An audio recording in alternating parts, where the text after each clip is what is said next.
Well, I'm back. I'm back to where I once belong. Here on Positively Trek, I'm Bruce Gibson. Yeah, I was out last week. It's the first time I think I've missed an episode of Positively Trek, and Dan Gunther here, he did it solo. He did a great job, everyone. Let's give him a round of applause.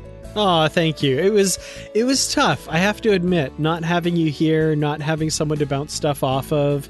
It was not my favorite podcasting experience, but I'm glad it went okay, and I'm glad you're back because, honestly, and we've said this before, my co-host who's always here, right? Now we can't quite say that, but that's okay because, you're here now and you're what makes Positively Trek so great, I think. So. Well, no, it's the two of us. It's a dance, right? You can't dance without the partner.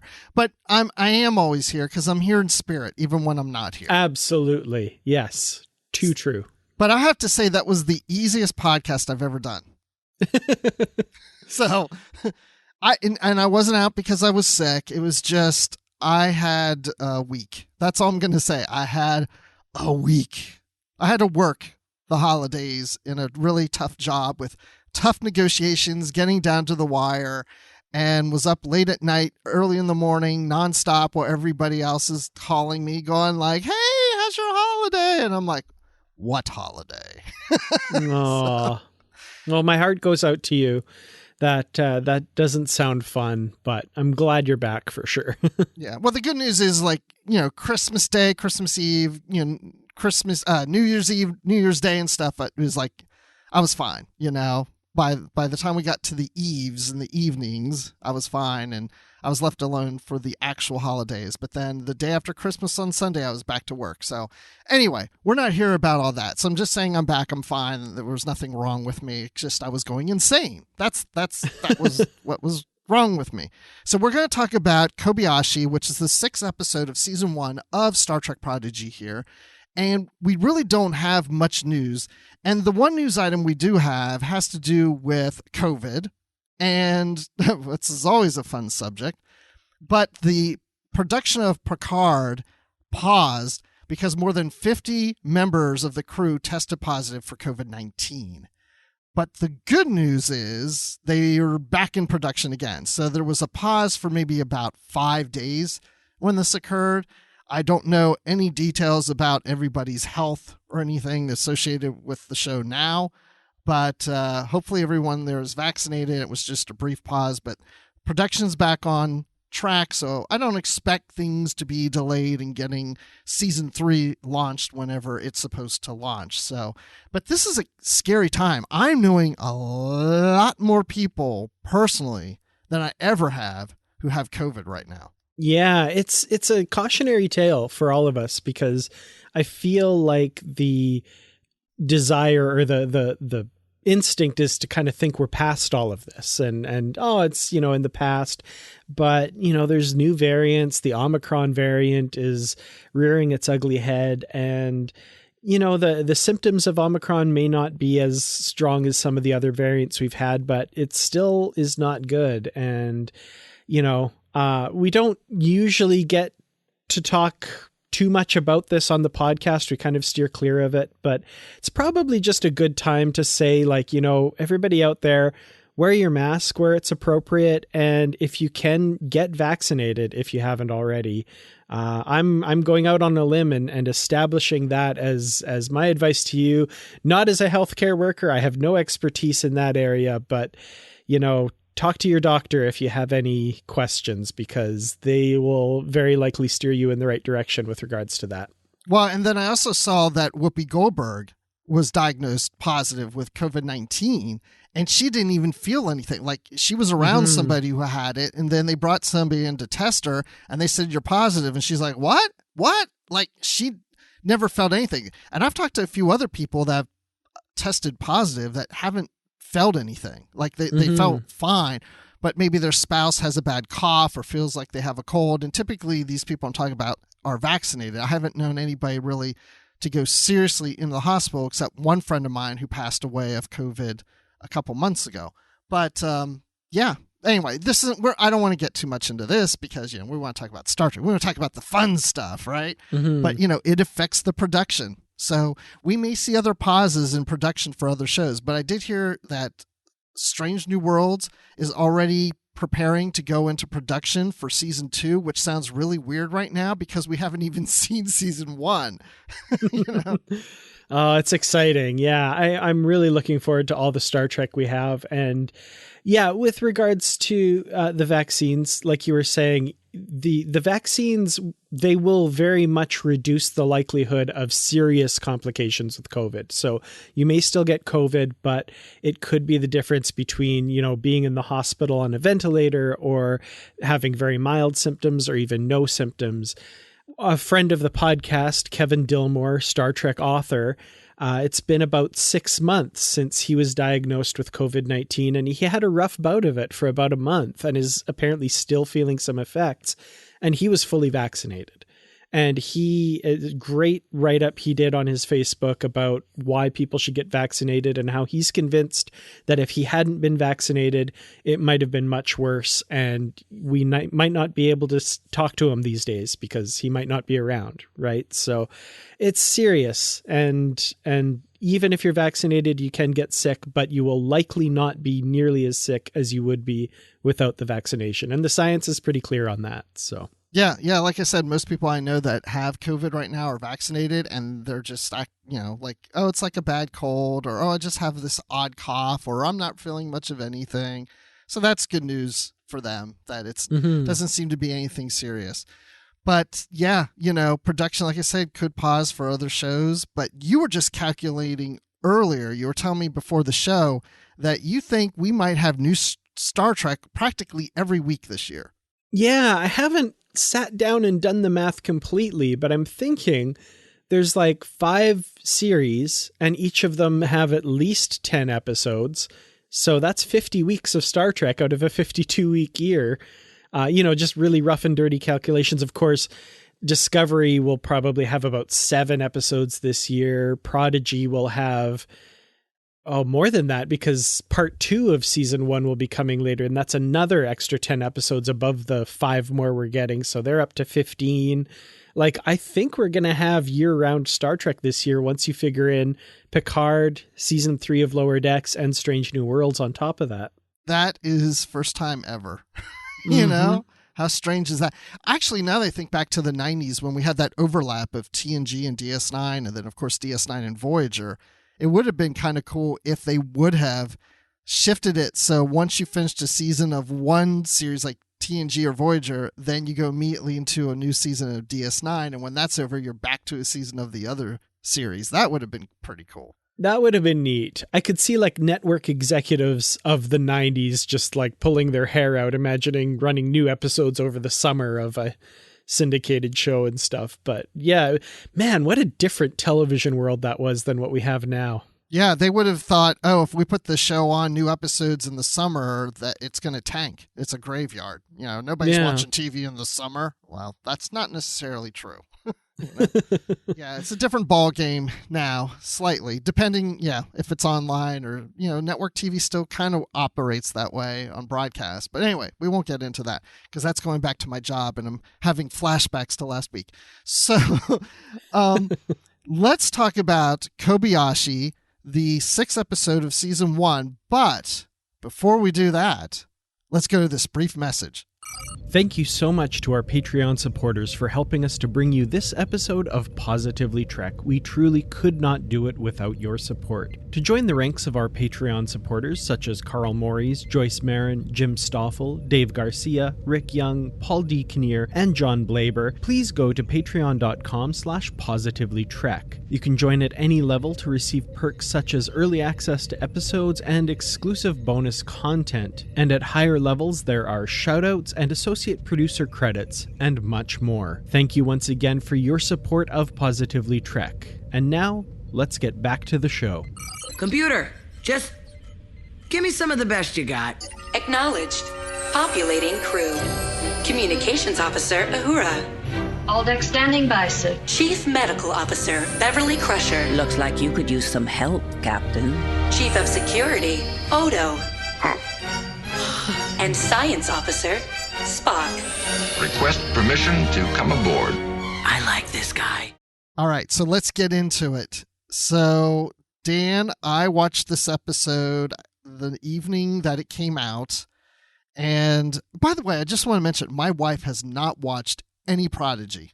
I think because of the Nickelodeon thing, she's not interested. She usually watches every new Star Trek with me. Ever since we got married in 1999, she's watched every premiere of a Voyager episode, Enterprise, Discovery, on and on and on. She has not watched Prodigy, and I'm trying to figure out how to convince her that this is something she should watch. Yeah, I would definitely try and do that if I were you, because this is one that, every week Nikki and I watch it together, and she's loving it just as much as I am. So there's a lot there. Like it's a deeper series, I think, than just saying it's a kids show gives it credit for.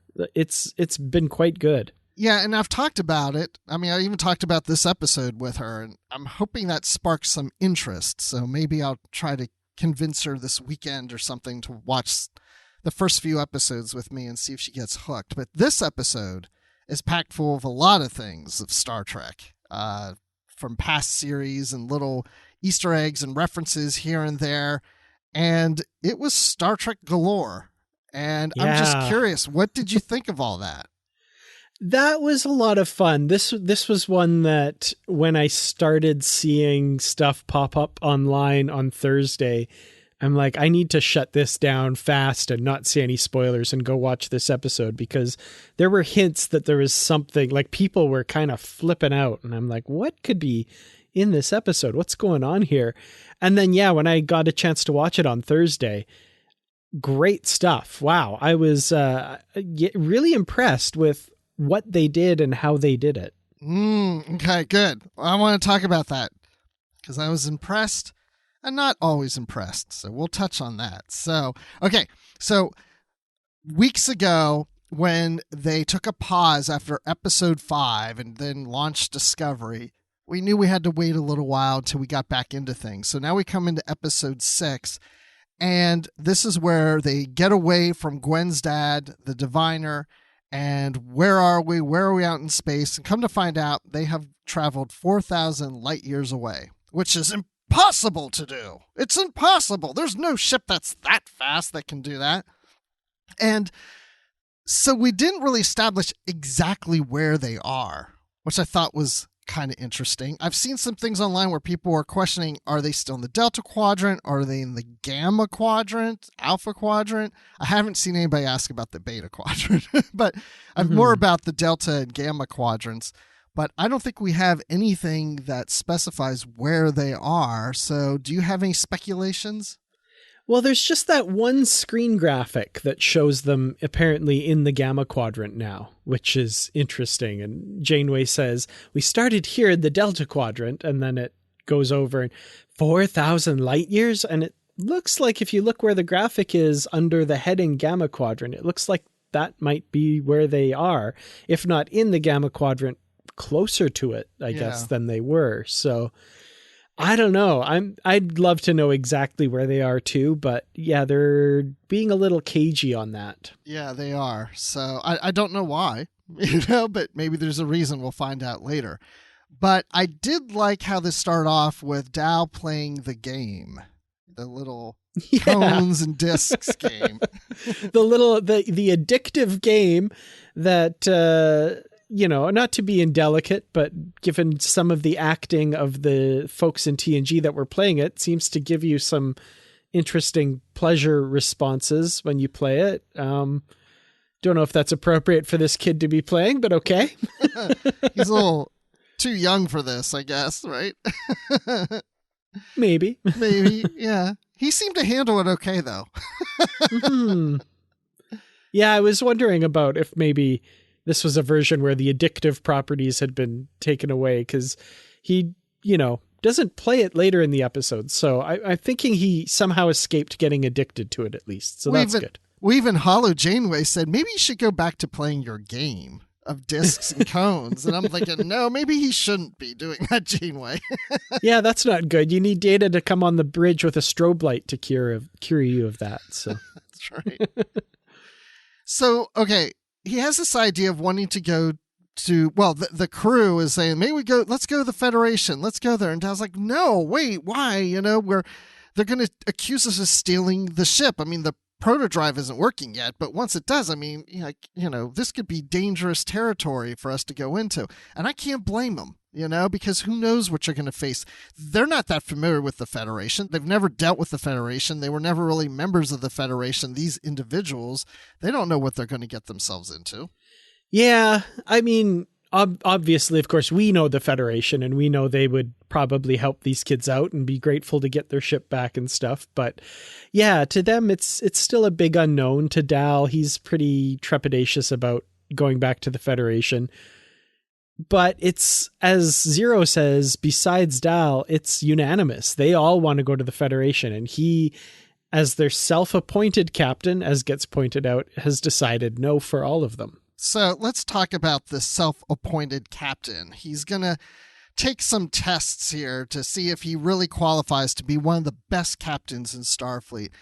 But before we say that, I want to just say about the whole relationship between Dal and Gwen, because I liked how early in this episode, Dal tells Gwen that it really wasn't his idea to come back for her like she thinks. He says that it was Janeway, that she wouldn't allow them to leave without everyone, including Gwen. And she has this feeling of, disappointment because she thought that Dal and the rest of the crew wanted her there. But now it's like, oh, it was commanded by Janeway. And I felt really bad for her. And I was like, why is Dal doing this? Why does he want her to think that they don't care? And I think that much thought wasn't put into it by Dal. I think he was kind of doing that typical teenager thing where he doesn't want to appear to be too vulnerable or to have feelings or anything. So he said, oh yeah, no big deal.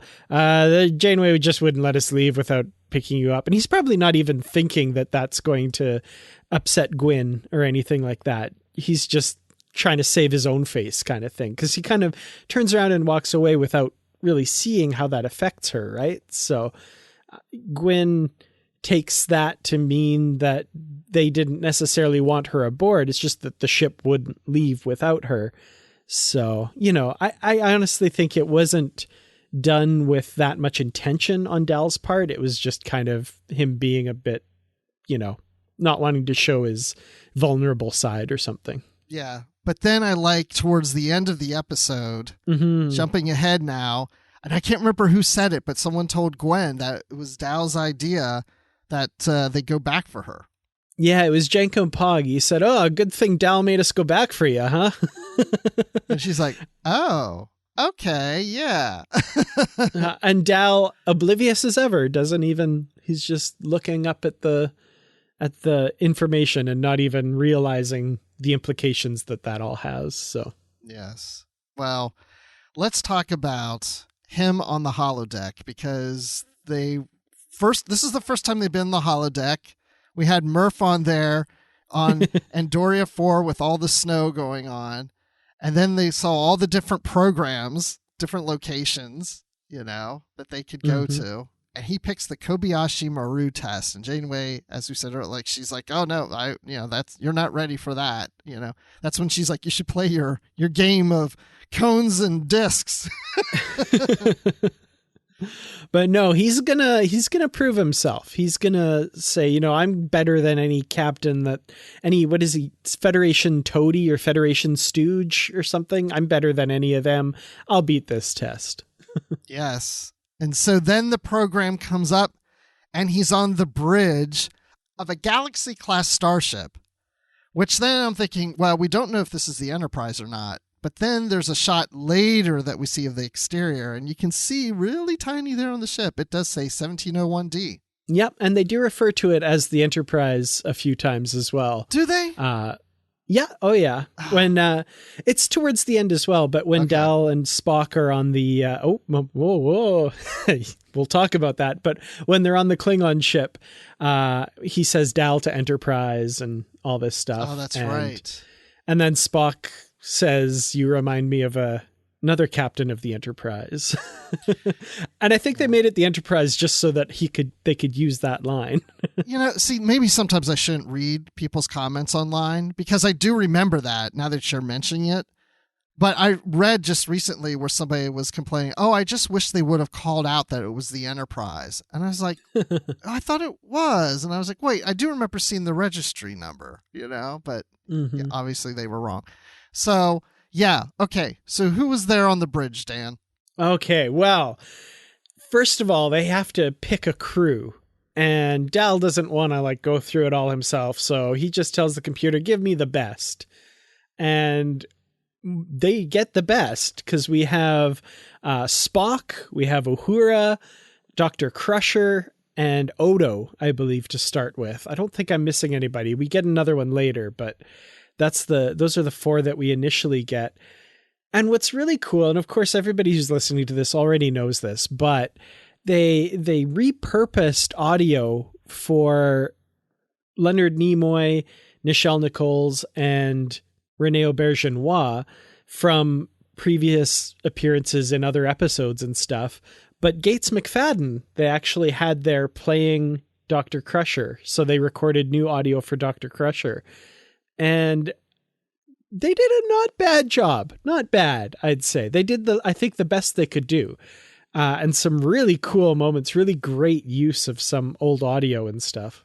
Yeah, so this is the part that I liked and then didn't like. So when I said earlier I had some problems, I enjoyed this whole episode, but when the crew appeared, I was cool with it. I liked it. I thought, okay, this could be fun. I even thought, wait, why is Odo there? But, well, yeah, Odo didn't serve in Starfleet, but he worked with Starfleet. And so, yeah, he'd be in the database. And sure, he's helped on the Defiant and other things. So, yeah, I'm cool with this random selection.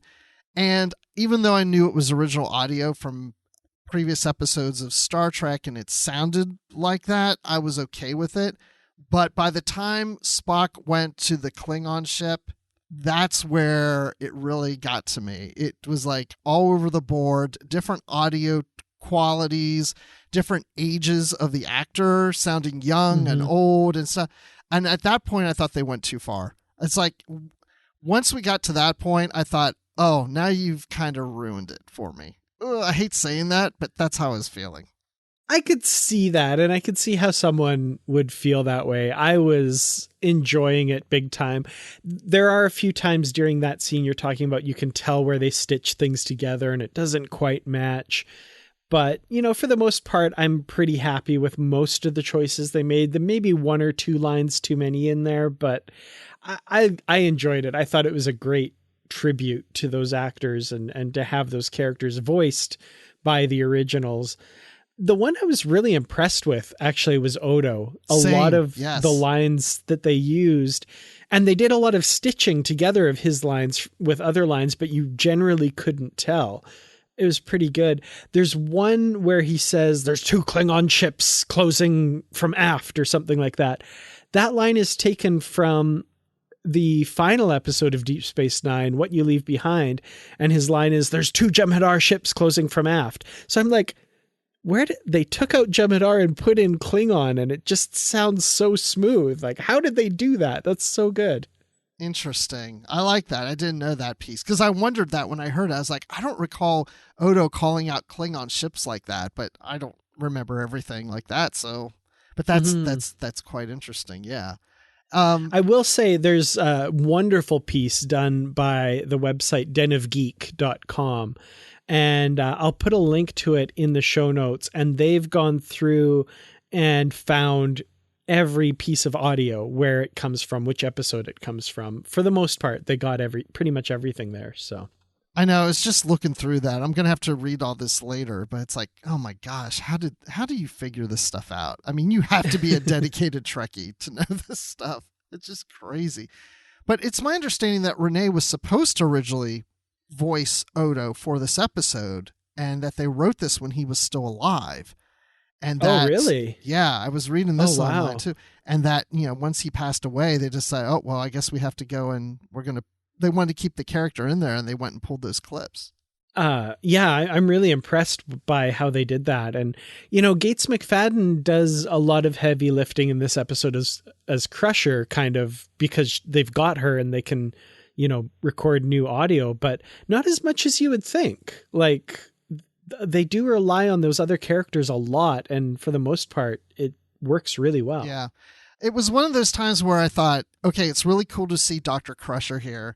And then my problem with Spock on the Klingon ship, the audio just didn't work that well for me, that I wished, well, if Gates McFadden is there and she can read new lines, I wish they would have had Crusher go over with him and have that exchange with her. I mean, I know it's going to be a little different than it would be with Spock, but in some ways for her to, say, I know, you remind me of a captain I knew, as, referring to Jean-Luc, and that would have been cool too, But yeah, I could see that. But I will say this. This is the stupid thing about being a Star Trek fan. And I know people can relate to this stupid thing I'm going to tell you. Okay? So I watched this episode, and because that audio thing bothered me, I remember going to bed that night and just thinking about it. And I was just like, oh, I wish it didn't bother me. Oh, I wish I could accept it. Maybe I need to watch it again. Maybe just that one time, and maybe if I go back and watch it again, it'll be okay. But I don't know, because he sounds older later. It doesn't sound quite like the other. And then it just popped in my head. This is a program on a holodeck. And I don't know who programmed the Kobayashi Maru test, but maybe what they did is they took actual sound bites, just like they did on the show, to put this together, that the people who built the program, they have audio sound bites of these real crew members. And so instead of the Kobayashi Maru test recreating the voices of these people, it plays actual audio of them when they're serving on the bridges of starships and replays it in this simulation. And then in my headcanon, I'm like, well, of course, because then when you hear Spock, the person taking the test is actually hearing the real Spock say what he said one time on the bridge of a starship. And then, when he's older, you're hearing an exchange he had during his commission in Starfleet. And so instead of recreating their voices, it's actually playing clips just like the show did. And then I was like, I'm okay with this. It's so stupid. But that wow. worked for me. Yeah, no, I get it. It honestly did not bother me as much. So I can imagine that the holodeck was creating new dialogue for them, even though we as Star Trek fans know that it's old dialogue. So. Well, the other thing I will say, I thought about the second time I watched, when you hear some of the voices, they're on a set. And so there's more of a hollow sound, like it sounds like they're in an area that kind of echoes a little more as opposed to being in a sound booth. And in some ways I thought, well, I wish they would have recorded Gates McFadden and Dow's dialogue and made it sound like that too. So it sounds like the environment they're in matches more of the environment of the old clips. And I thought that could have played better just by doing that. But anyway, I'm off my soapbox on that. But I do enjoy it. I do like it. It bothered me a little, but like I said, I know what it is. It's cool. We're all good. Oh, the other thing, though, I had an idea. When you start to hear him say his lines later on the Klingon ship, you're hearing more recent clips of Leonard Nimoy when he's older. I thought in some ways it would have been cool if the hologram would have aged with the voice. And by the end, you're seeing an older Spock, and he's saying goodbye to Dow, live long and prosper. And Dow sees this person as they serve through Starfleet in this test age through with his voice from beginning to end. That would be interesting. It'd be kind of hard to explain story-wise, I guess, but it could be interesting, I guess. Again, it just did not bother me at all, as much as it seems to have bothered you. It bothered me. No, I'm definitely getting that. It just I honestly, it feels like they did the best they could. Yeah. And there, like I said, there maybe was one or two lines too many in that final scene, yes.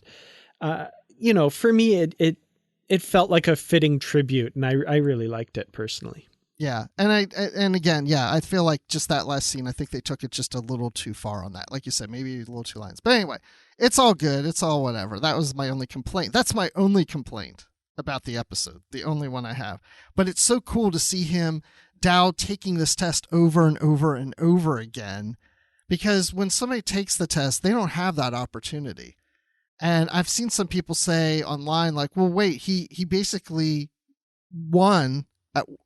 almost won the no-win situation, or no-win scenario. But, he also tried like almost 100 times or whatever it was to make it happen. No one gets that chance. Absolutely. I love that he just about beat it, but darn it, he just kicked that computer console and blew up the Enterprise.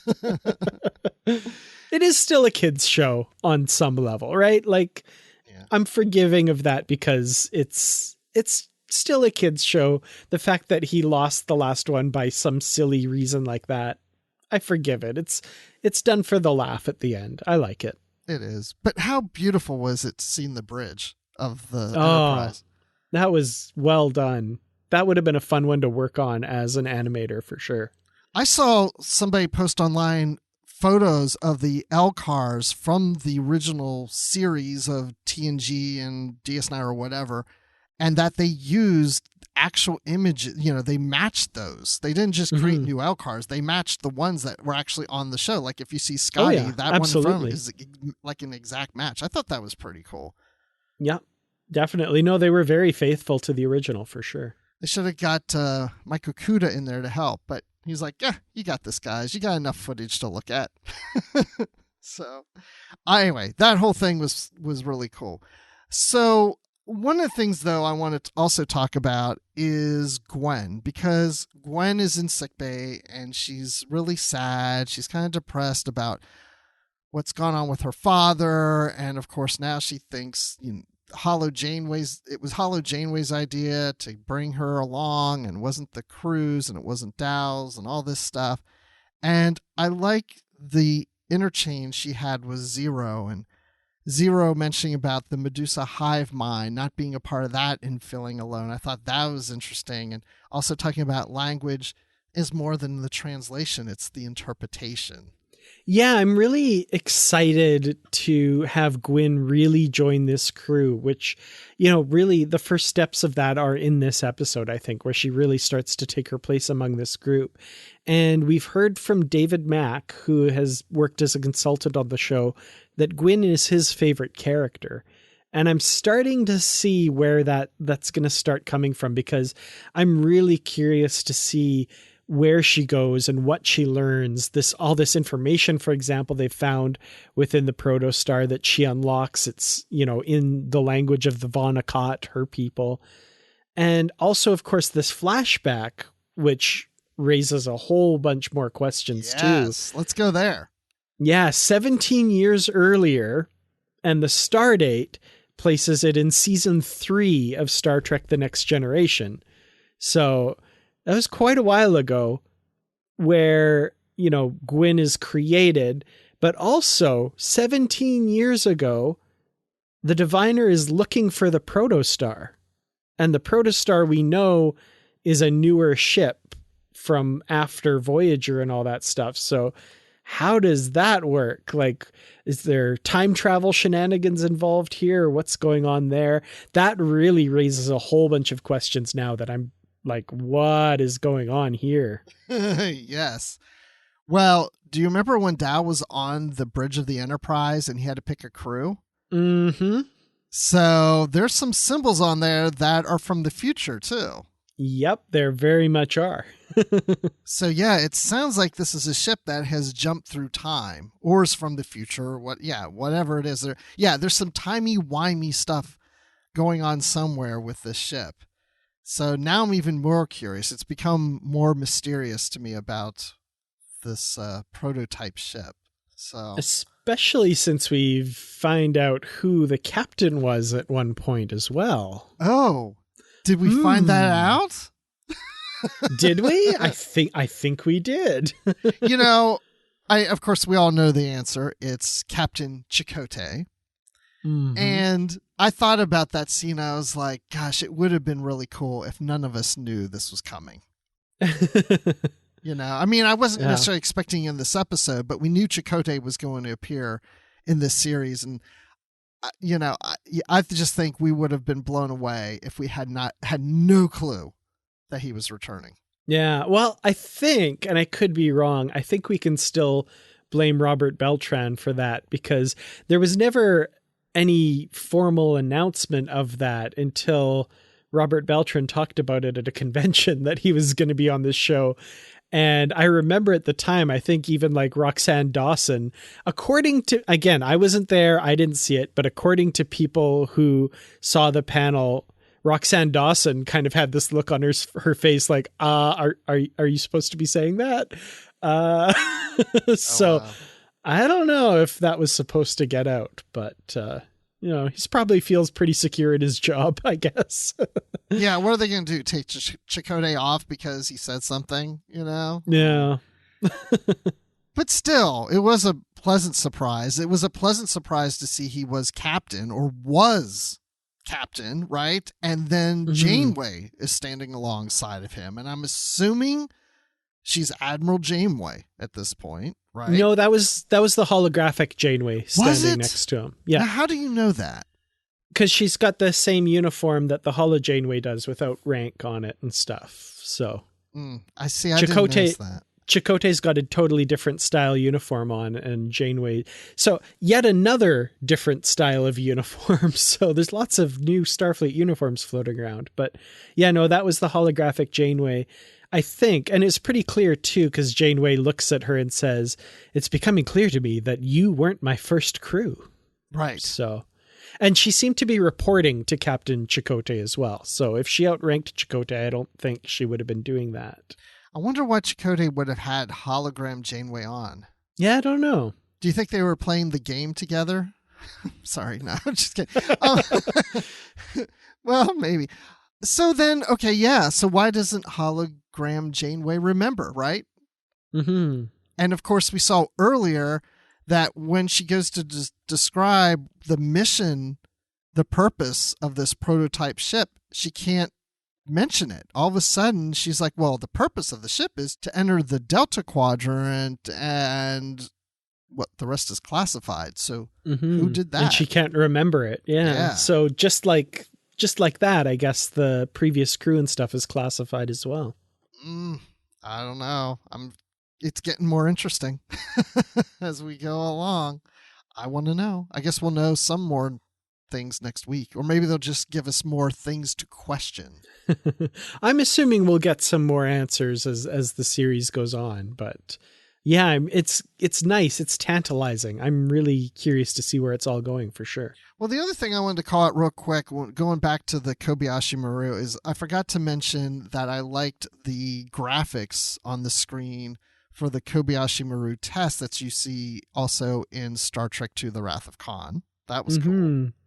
And the voice of the captain of the Kobayashi Maru as well, lifted right from Star Trek II. That was very cool. And then I like how Dow uses music to sound out the Klingons, and disrupt things. And, of course, Crusher's like, turn that down or whatever. It's like AC/DC music playing or something. And it's like, boy, this feels like Star Trek Beyond. Yeah, I loved that. I thought that was fun. That was perfect for his character. That said, I'm also very glad that it wasn't Beastie Boys again. And it was just like, I liked that it was just a little different. They used Thunderstruck from AC/DC. They didn't use like Sabotage by the Beastie Boys. That would have been just a little too cute, I think, if that was that same track. Yeah. But yeah. No, I think you're right. Yeah, it was better to do it like this. Yeah, you don't want to go a little too close to everything, right? I was starting to worry about that a little. As much as I enjoy it, it's like I don't want too many callbacks to things. I don't want too much little fan service things. I love it, but like there's a fine line there. And I didn't feel that way with this episode. I felt good with it, So I wouldn't want them to do that like this every week, though. I think it would be a little overboard. We should mention also Scotty comes on as well. We haven't really talked about him, but when Dal kicks Jankum Pog off the bridge, he needs a better engineer, as he says. So Scotty shows up, and it's the movie version of Scotty. And most of his lines, interestingly, come from the TNG episode Relics. So I thought that was kind of interesting. I was wondering. I was like, I wonder where most of these lines are from. Okay. I didn't even realize that. That's pretty cool, too. In some ways, I'm surprised they didn't put him in the Relics uniform. The little vest. Yeah. That would have been cool. But no, I liked seeing him in the movie Maroons. It was cool to see that. Yeah. But yeah, I mean, overall, I don't really have anything more unless there's something you want to bring up, but I thought it was great. Yeah, I really enjoyed it. I mean, lots of what people call fan service, but you know what? I'm a fan and I really enjoyed it. I thought it was great. And especially for like a kids show, quote unquote kids show that is introducing people to Star Trek for the first time. There might be a lot of people watching this who are, you know, kind of aware tangentially of some of these characters, but don't have the breadth of Star Trek viewing experience that you and I have, that know these characters so well. So what a fun way to show Spock for the first time, or show Uhura and Odo and Crusher and Scotty, you know. And now when they go back inevitably to watch other Star Trek, once they get hooked by Prodigy, nice job Viacom CBS, they'll see those characters and be like, oh, that's where that character's from. Oh, that's cool. Oh, that's Odo. Wow. Oh, he's a shapeshifter. That's really cool. You know, I like that. I like that it's this kind of cool introduction for the people not like us who maybe don't know Star Trek as well. I want Nichelle Nichols to watch this. I want her to see that she's in Star Trek again, you know, a new episode. And yeah, I mean, I assume she had to sign off on it. So I don't know, or her family did, but it would be cool if she sees this. But you know, that's the thing. These characters, these kids who watch this, if this is their first Star Trek, this is their first exposure to these characters, and how weird that is, you know? Exactly. Yeah. So yeah, we'll have to tune in next week, see if they can translate the data stream, you know, or interpret it, not just translate it, but interpret it. And we'll go from there. So, Dan, final thoughts? Final thoughts are just, blown away by how they use those characters and seeing the TNG bridge. And, you know, Dal, I want to talk a little bit about his character as well, because I feel like we've been a little hard on his character because he's a little infuriating, as Uhura says in this episode, actually. And he's a teenager, right? And like the target audience of the show, a lot of these kids are going to be going through a lot of the things he is. Like, think back to when you were a teenager and just going through puberty and starting to resent your parents a little bit and thinking that you knew everything and you know how to do everything better.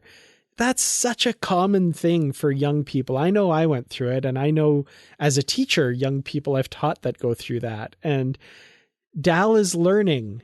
He's turning into an adult. He will eventually learn that he is not the greatest person in the galaxy, and that he has to rely on the people around him for help, and that it's okay to rely on people for help, and it's okay to not be sure and to not be perfect. And it's fun seeing that journey, and I kind of have to keep that in mind a little bit because, Dal annoys me a bit sometimes, but I just have to kind of remember who they're writing for and who might be an impressionable youth watching this and taking to heart some of these lessons and stuff. So, I'm really excited for the journey of all these characters, and Gwyn really, really interests me as to where her journey is going, and with her father and all that stuff. So I'm just waiting with bated breath every week for the new episode. Like, I'm loving how it's being doled out to us. So I'd say for this episode in particular, I'm going to give it 4 out of 5 Jane Eyre hologram sessions. Yes, good one. 4 out of 5. Really? I expected it was going to be higher than that. Interesting. Yeah, I'm leaving some room to grow, basically. No, I understand that too. Yeah. Well, I really loved this episode. There was so much in here. In some ways, I thought maybe this is the episode they should have ended with, and before they took a break to really get people like excited for it to come back. But then at the same time, I thought it was the perfect ending of them just escaping the diviner and going into some unknown and we don't know where, and then coming back to this made me really appreciate the show, and it's like coming into this episode was like, before I was like, oh, I'm excited to get some Prodigy again. And after this episode, I was like, I am so glad we're back to Prodigy again. Even though I miss Discovery right now too, but I'm so excited about this series. So it was like a treat for us Star Trek fans, really. Yeah. Like, It's like getting a big piece of cake with ice cream. Like, that's what this episode felt like. And lots of icing. I love lots of icing. Yeah, like not something you'd want to have week after week after week, but like what a treat this episode was. Absolutely. So even though those audio clips bothered me some, I would give it 5 out of 5, but I'm knocking it down to 4.75 out of 5 photon grenades that Murph swallows, and he's indestructible, so no one's hurt, and Murph lives on. Yeah, I think he might be indestructible. I still want to know what the deep references into Star Trek that Murph has something to do with. You know, I'm still waiting to find out what that is. Oh, I'm really curious. Yeah. There's a lot of theories out there. I don't know if any of them are right, but I'm curious. Is there any good ones that you've heard that you kind of leaning towards at all? Not really. There's none that have been like really grabbed me. Like there's a lot of people that think he's an evolved bioneural gel pack from Voyager. I don't think that wouldn't quite be the deep enough cut. Yeah, none that really jump out at me yet. D. Bradley Baker, interestingly enough, I think he played the Jane Eyre hologram guy as well. I read somewhere. I don't know if that's... Oh, yeah. Okay, D. Bradley Baker as Murph, Klingon number 2, and Gentleman Caller. He was credited in this episode. So he's not just on Murph duty. He's doing other voices as well. Good. I'm glad he's getting more work. That's great. Well, when people want to talk about Murph with you, Dan, where can people find you? Oh, on Twitter is the easiest way, at Kertrats. That's Kertrats. YouTube.com/Kertrats Productions. That's my YouTube channel. And Instagram, Kertrats47. And of course, the Positively Trek discussion group on Facebook. And I'm on Twitter at Admiral_Rex. That's Admiral with the underline Rex. I'm also on Goodreads, and we have a Goodreads group on there that shows you the upcoming books that we're going to cover on the book club episodes. So look for us there. Positively Trek is on Twitter at Positively Trek. We're also on Instagram. And of course, look for us on Facebook. We have our discussion group. Come into there. We'll let you in. It's one of the best groups out there for Star Trek talking, because where everybody's positive, right? Because it's Positively Trek. And then you can also send us an email, positivelytrek@gmail.com. So thanks everyone for listening. And until next time, stay positive.